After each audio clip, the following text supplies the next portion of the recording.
You're in a high stakes meeting. You've done the research. You have the data and you're delivering a critical insight. And then it happens.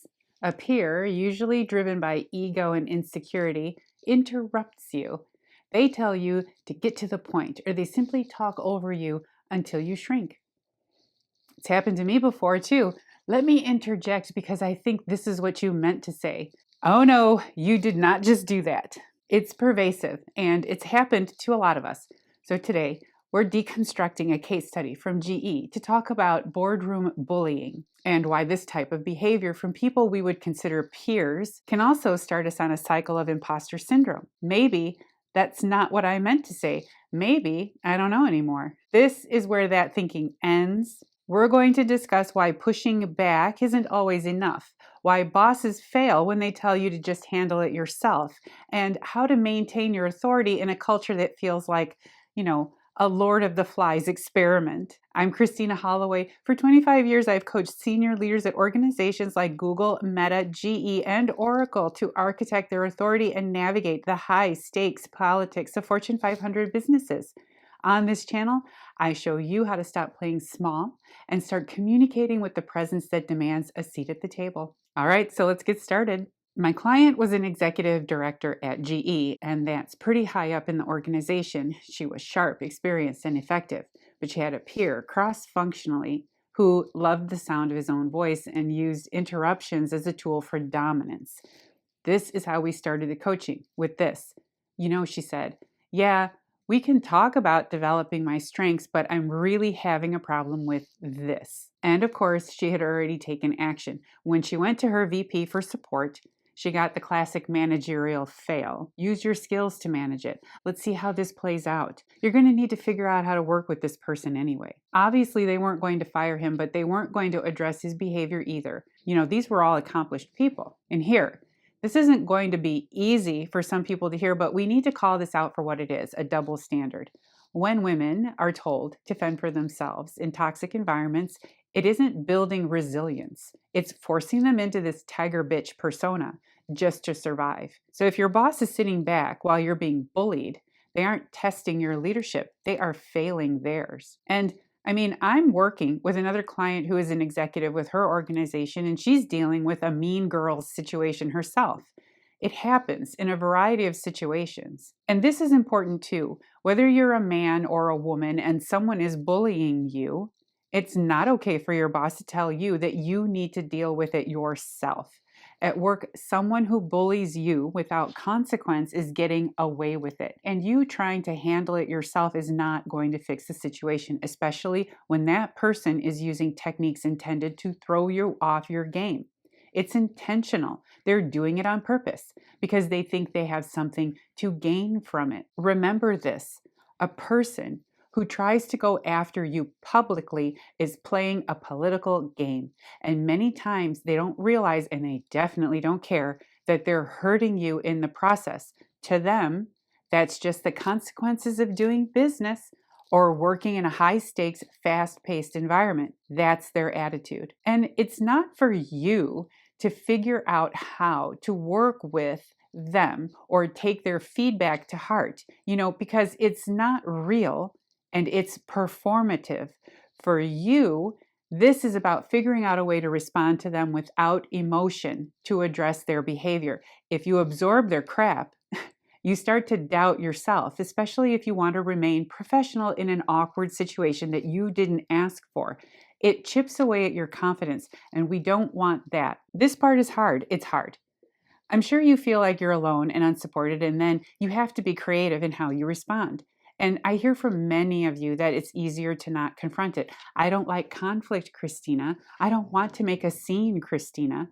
It's not worth it to me, Christina. I know how that feels. The reason this feels so heavy is because of what I call perceived authority. In my client's case at GE, this peer didn't actually have power over her. They were at the same level. But by constantly interrupting her, he was attempting to create a social hierarchy where he was the expert and she was the assistant.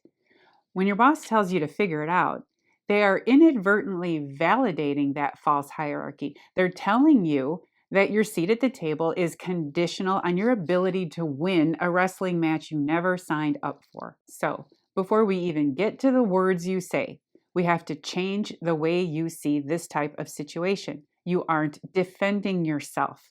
You are reclaiming the airtime that belongs to the business strategy you represent with your work. When you stop an interrupter, you aren't being difficult. You're being a steward of that strategy. So let's talk about our communication statements that will take you out of the pain of having to respond and instead help you feel like you're creating an opportunity for yourself. Why is it so hard to shut down a blowhard or a mean girl? Like I said, for the most part, we really don't want to have to confront someone at work. Normal people want to go to work, contribute where we can, get through our tasks, feel like we're doing good work, contributing something of value, and then going home. And then there are other people. It's mind-boggling to see someone who is combative, contradicts any point someone makes, argues all day, does nothing but disrupts progress all day, and then also goes home and feels like they accomplished something and that they did good work. Those are baffling people. But there's something to this. These people also believe that they are experts in their field, that their contradictory point of view adds value, that without disagreement, we don't get to the solution. And when they view themselves that way and position themselves as the voice of the other perspective or the devil's advocate, regardless of the fact that it's usually just combative, then they've given themselves perceived authority. And it's amplified, especially when the people around them are so tired of their behavior that they stop pushing back. And I think that's where we need to start. And I want to make one more point.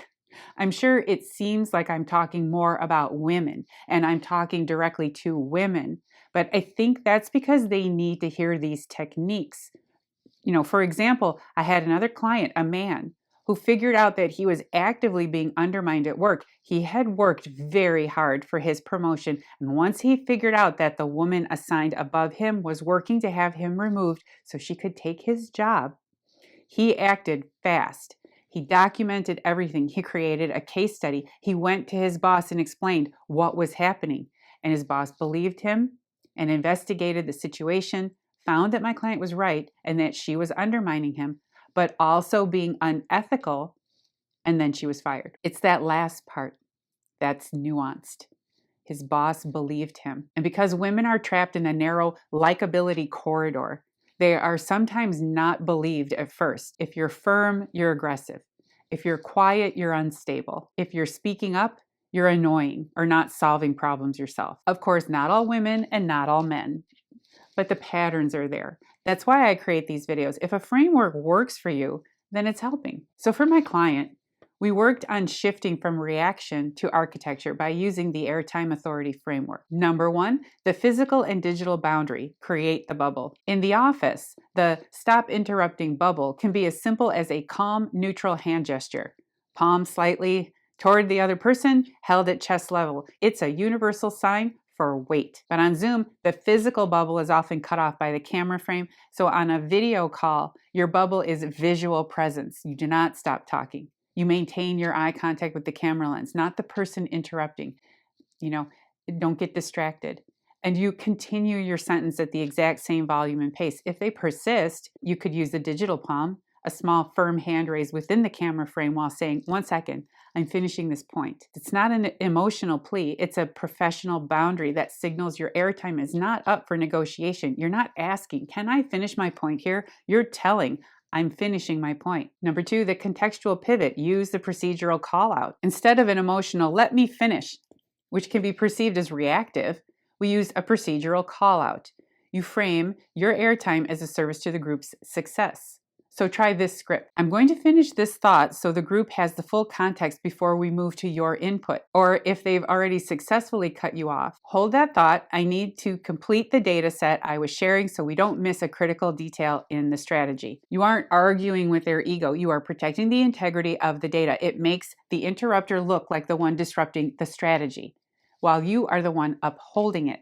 And you've anchored on procedure, not emotion. Number three, the cultural audit. reflect the mirror to leadership. This is the most critical move. When a boss stays silent during a boardroom bullying moment, you don't just handle it in the room. You have a cultural audit conversation afterward. Instead of saying, "He was mean to me," emotion, you say, "I noticed in today's meeting that my contributions were consistently interrupted before the full strategy was shared." When the environment allows the data to be derailed by interruptions, we risk making decisions based on incomplete information. Is that the culture we're building here? You are holding a mirror up to the VP's leadership. You are asking them if they prefer a Lord of the Flies environment or a professional one built on integrity. And you didn't use names. I get questions all the time about worrying if it's too late to say something after the fact. If you don't want to confront someone or create an awkward situation, then you certainly can create a metaphorical bubble to address the situation.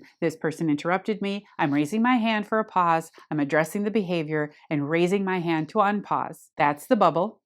Use it as a visual cue, as a mental cue, as an authority strategy. It separates you from the thought of confrontation, and sometimes that's just what you need to be successful when doing something difficult.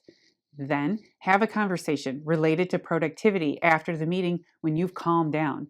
Bring receipts. Imposter syndrome thrives in a disrespectful culture. You may start to think the interruptions are happening because your ideas are bad, but in reality, they're happening because the culture fosters a lack of professionalism. It's not about you. Turn it off of you and reflect it back to the bad behavior. The more you can redirect your response away from you and your value, it's super hard, the better you'll get at responding with your architected brand. Remember, your statements are part of what you create for yourself. Your statements are your armor. They are not you. They are an extension of you. If this helps you remove your uneasiness in engaging with conflict, then it's working. You're not letting conflict in. You're creating a barrier so that conflict doesn't penetrate your sense of worth. My client realized that pushing back against a bully who has perceived authority is a losing game unless you change the structure of the conversation. She stopped overcompensating and started documenting. She showed that the bullying wasn't just a personality clash, it was a business risk. This matters. Change the perspective. Bullying isn't something people complain about at work because it makes them uncomfortable. It's a toxic behavior pattern that will cost a company money, lost time, lost productivity, lost wages, lost employees. Anchor to that, and you have a business case for shutting it down. Your confidence doesn't come from winning one of these Lord of the Flies fights. It comes from knowing your value and demanding a room or a culture that operates with integrity. Demand it. Demand it. At the end of the day, reclaiming your respect isn't about learning how to be the loudest person in the room. Like I always say, it is about realizing that your value is not a variable that changes based on who is trying to diminish it. If you're currently second guessing your brilliance because a peer is talking over you or passive aggressively undermining you, I want you to remember that your substance is what the company relies on. The flash is just noise.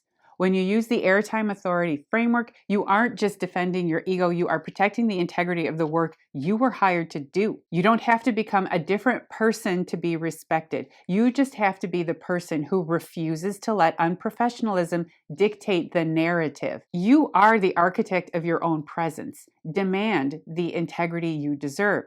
And if the room won't give it to you, start looking for a room that will. We are at the end of our February series on the Imposter to Architect shift. We've covered everything from the substance to flash trap to leading experts when you aren't one. And starting next week, we'll be moving into a brand new theme, the high-stakes politics of the C-suite. We'll be talking about how to handle the unstoppable force of a difficult boss and how to maintain your sanity in a truly dysfunctional culture. It's going to be a ride, I can tell you that. Make sure you're subscribed so you don't miss the March kickoff. And as always, you can grab my communication toolkit at the link below to start drafting your own architect statements today. I'm Christina Holloway. Thank you for watching, and I'll see you in the next video. Bye.